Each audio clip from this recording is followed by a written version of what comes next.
દેવતાઓ સૌ આવ્યા છે મહાદેવની પાસે। હિમાલયના બરફ આચ્છાદિત શિખર ઉપર મહાદેવ તપમાં બેઠા છે। પાર્વતીજીની ગેરહાજરી છે। પાર્વતીજી પોતાના પિયરે મળવા ગયા છે। આ બાજુથી પાછળથી દેવતાઓ આવી અને મહાદેવની સ્તુતિ કરે છે। દેવતાઓની સ્તુતિ સાંભળી એટલે ભગવાન શિવજી જાગૃત થઈ ગયા, ઊભા થઈ ગયા। મહાદેવે દેવતાઓનું સ્વાગત કરીને કહ્યું, હે દેવતાઓ, તમારી શું ઈચ્છા છે? બસ એ જ સમયે દેવતાઓએ માગણી કરી, ભગવાન, તારકાસુર નામના રાક્ષસને વરદાન મળ્યું છે બ્રહ્માજીનું। બ્રહ્માજીએ કહ્યું છે કે તમારા શુક્ર દ્વારા જે પુત્ર જન્મશે એનાથી જ તારકાસુરનું મૃત્યુ થશે। તો કૃપા કરીને તમારે ત્યાં બાળક થાય તો જ આ તારકાસુર મળશે। એ જ સમયે મહાદેવના લિંગમાંથી શુક્રાણુ પ્રગટ થયું।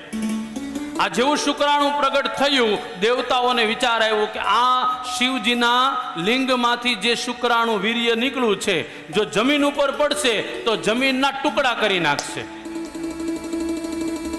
એ જ સમયે દેવતાઓએ અગ્નિ ભગવાનને સામે જોયું। અગ્નિ ભગવાને હોલાનું રૂપ લીધું અને શિવજીના લિંગમાંથી જે શુક્રાણુ પડ્યું હતું એ અગ્નિ ભગવાન ગળી ગયા।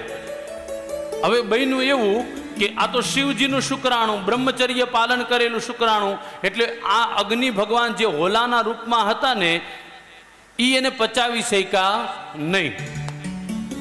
એટલી બધી બળતરા લાગી હોલાના રૂપમાં જે અગ્નિ ભગવાન હતા। વિચાર કરો, અગ્નિને પણ બાળી નાખે એટલું બધું શિવજીનું શુક્રાણુ તેજસ્વી હતું।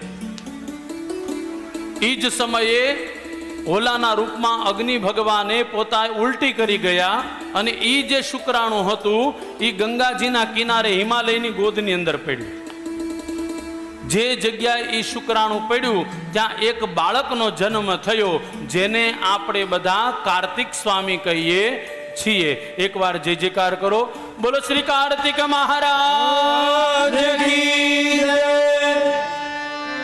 આ ભગવાન શિવજીના શુક્રમાંથી એક બાળકનો જન્મ થયો। હવે બન્યું એવું, કથા બહુ સુંદર મજાની છે, શ્રવણ કરજો।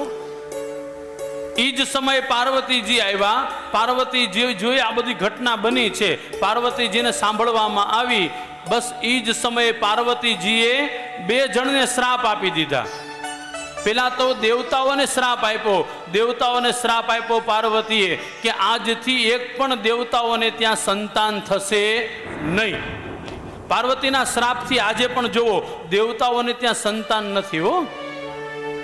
કોઈ પણ દેવતાને સંતાન નથી, ચાહે એ અગ્નિ હોય, કુબેર હોય, યમ હોય, કોઈ પણ હોય। પાર્વતીના શ્રાપના કારણે દેવતાઓને ત્યાં સંતાન નથી। પાર્વતી માતાએ શ્રાપ આપ્યો કે જે શિવજીનું શુક્ર મારા ગર્ભમાં ધારણ થવું જોઈએ અને મારા દ્વારા બાળક આવવો જોઈએ, એને તમે સ્ખલિત કરી અને પૃથ્વીને આપી દીધું। એટલે પાર્વતીએ પહેલો શ્રાપ દેવતાઓને આપ્યો અને બીજો શ્રાપ અગ્નિ ભગવાનને આપ્યો કે અગ્નિ, તમે એ ગ્રહણ કરી લીધું એટલા માટે હું તમને શ્રાપ આપું છું કે તમે સર્વભક્ષી બની જશો। એટલે આજે હોતી અગ્નિની અંદર તમે 100 રૂપિયાની નોટ નાખો તોય બાળી નાખે, એક 500ની નોટ નાખો તો એ બાળી નાખે ને। આ શ્રાપ કોનો છે?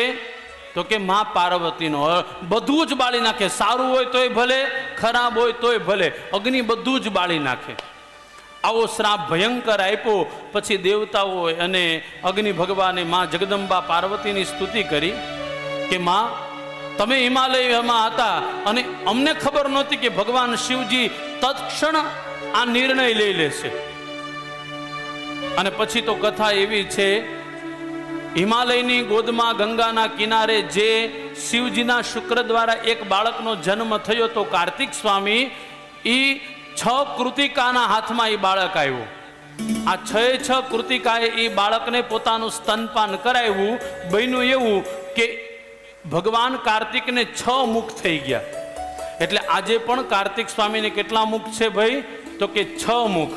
અને કાર્તિક સ્વામીનું એક નામ પડ્યું ષડાનન।